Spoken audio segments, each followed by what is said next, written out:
ముఖ్య నాయకులందరూ కూడా కలిసి ఈరోజు రాష్ట్ర ప్రజలకు, నిజామాబాద్ జిల్లా ప్రజలకు కొన్ని ముఖ్యమైన విషయాలు చెప్పాల్సి ఉందని భావించి ఇవాళ ఇక్కడ ప్రెస్ మీట్ కండక్ట్ చేయడం జరుగుతూ ఉంది. హాజరైనటువంటి మీడియా మిత్రులందరూ కూడా ధన్యవాదాలు తెలియజేస్తా ఉన్నాం.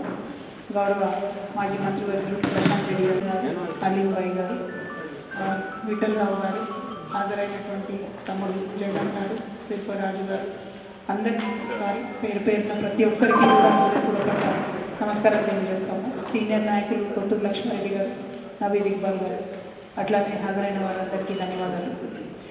జిల్లా ఇట్లా ఈరోజు జిల్లాలో ఉన్నటువంటి ప్రతి ఒక్కరం కూడా మనం చూసినాం.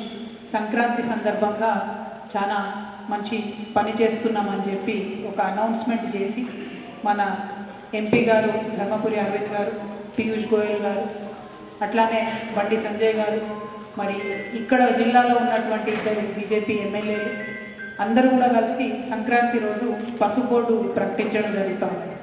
పసుపు బోర్డు ప్రకటనను మనస్ఫూర్తిగా మేము స్వాగతిస్తాము. ప్రకటించినటువంటి విధానం పట్ల డెఫినెట్గా అభ్యంతరాలు ఉన్నాయి. కేవలం ఒక బీజేపీ పార్టీ కార్యక్రమంలా చేసింది తప్పితే కేంద్ర ప్రభుత్వం, రాష్ట్ర ప్రభుత్వంలో ఉన్నటువంటి ప్రజాప్రతినిధులందరినీ ఇన్వాల్వ్ చేసే విధంగా కార్యక్రమం చేయకపోవడం కొంచెం బాధాకరం.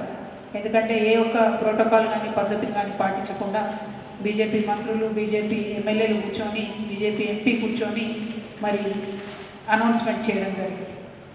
రాష్ట్ర ప్రభుత్వంలో ఉండే వ్యవసాయ శాఖ మంత్రిని కానీ, ఎట్లాగే జిల్లాలో ఉన్నటువంటి స్థానిక ప్రజాప్రతినిధులమైనటువంటి